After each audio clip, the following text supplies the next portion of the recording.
97 сом. Монун тагдырын чечет кафенин. Ай сайын $1000 берип турбасаң, кафеңди өрттөп салабыз. Ал үчүн 2 литр бензин жетет. Кочкор районундагы кафенин ээсин уюшкан кылмыштуу топтун мүчөлөрү дал ушинтип коркуткан. Алар ишкерди мазактап, опузалаган. Ал милицияга 2 жолу кайрылган менен эч кандай майнап чыккан эмес. Алгач келген топко Камчы Көлбаевдин адамдары экенин айтып, укук коргоо органдары менен байланышы бар экенин билдиришкен. Милиция кызматкерлери эч кандай чара көрбөй кеткен соң кайрадан чалуу түшүп, башкалары окуя болгон жерге келишкен. Бирок шектүүлөр чакырылган милициянын башчысын кол алдындагыларынын көзүнчө сабап, окуя болгон жерден из жашырып кеткен. УКМК кылмыштуу топтун 4 мүчөсүн кармап, тергөө абагына киргизди. Аларга кылмыш жаза кодексинин уюшкан топ түзүү же ага катышуу беренеси менен иш козголгон. Учурда башка иштерге тиешеси бар же жоктугу аныкталууда. Ал эми бул окуяны жаап жашырууга аракет кылган Кочкор райондук РИИБдин кызматкерлери да колго түштү. Кочкор райондун башчысы, ошол милициянын башчысы, анын орун басары опер кызматты башкарган ошолор кармалды.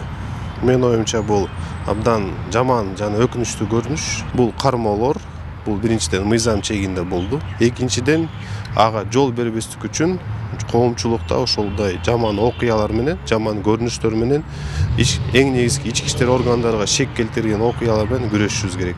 Жогорудагы кылмыш ишин тергөө учурунда Кочкор РИИБдин жетекчилиги тарабынан уюшкан кылмыштуу топтун мүчөлөрүнө колдоо көрсөткөндүгү тууралуу маалыматтар алынган. Нөөмөт кызматына бул окуяны журналына жана оперативдүү протоколдоруна киргизбөө боюнча көрсөтмө берүү менен аталган ишти жаап жашыруу аракети болгон. Милициянын жетекчилиги кызмат абалынан пайдаланып, кафенин ээсин тиешелүү органдарга кайрылбоого бир нече жолу көндүрүүгө аракет кылган.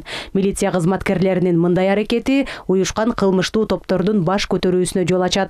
Прокуратура болобу, ички иштер министерство болобу, атайын кызмат болобу, сот системасындагы ошолордун туура эмес, жаман көрүнүштө ыплас иштеген кээ бир кызматкерлери алар менен кошо шугулданып, аларга кайра жол ачып берип, аларды кайра коргоп, уюшулган кылмыштуулуктун таркашына жана алардын ушундай мыйзамды бузган криминалдык түзүлүшүнө көп учурда жол ачып бергон учурлар да аз эмес. Бул албетте коомчулукка дагы жаштарга абдан тескери таасирин тийгизет. Ошон үчүн буга айтып кеттим, системалуу түрдө гана күрөшүш керек. Кочкордогу окуя боюнча ички иштер министри Улан Ниязбеков үн катты. Ал аталган райондун айылдык милиция бөлүмчөсүнөн баштап, Нарын облустук ички иштер башкармалыгына жана кылмыш иликтөө башкы башкармалыгына чейин конкреттүү чаралар көрүлөөрүн белгиледи. Министр милициянын катарында бандиттерден коркуп, элди коргой албагандарга орун жок экенин билдирди. Ал эми эксперттер уюшкан кылмыштуу топтор менен байланышы бар укук коргоо органдарынын кызматкерлерине бул окуя сабак болушу керектигин белгилейт. Кылмышкерлерди коргоп атат, элди коргогондун ордунда.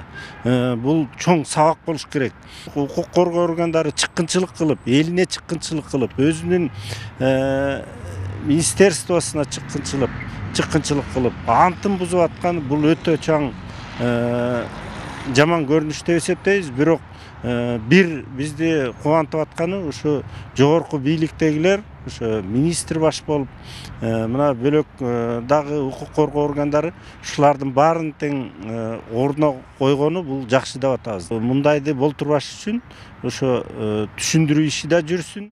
Ушуга окшогон дагы бир катар фактылар жер-жерлерден аныкталып, мыйзам чегинде жоопко тартылат. Бул тууралуу министр Улан Ниязбеков билдирди. Ал кызматтык шалаакылыкка жана кылмышка аралашууга жол бербөө үчүн кадрларды ротациялоо жакында башталаарын маалымдады. Ал ортодо Кочкордогу окуяда кармалган Шаршеев менен эч кандай байланышы жок экенин, аталган райондо хан Кайман аты менен таанымал Алмаз Чигентаев аттуу жаран билдирди. Кочкордун положениясы деп атап жүрүшчү. Бул чындыкка дал келбейт. Мен эч качан положениясы болгон эмесмин. Жана андай статуска аракеттенген эмесмин. Жана эч кандай уюшкан кылмыштуу топторго тиешем жок. Ошо менен бирге Нурлан Шаршеевдин да уюшкан кылмыштуу тобуна тиешем жок. Алмаз Чигентаев буга чейин кылган туура эмес иш аракеттери үчүн кечирим сурап, мындан ары дыйканчылык менен күн кечирээрин белгиледи. УКМК Крим чөйрөнүн өкүлдөрүнөн жабыр тарткандарды жергиликтүү түзүмдөрүнө кайрылууга чакырат. Жазгүл Сейдахматова, Элдар Анарбеков, ЛТР, Бишкек.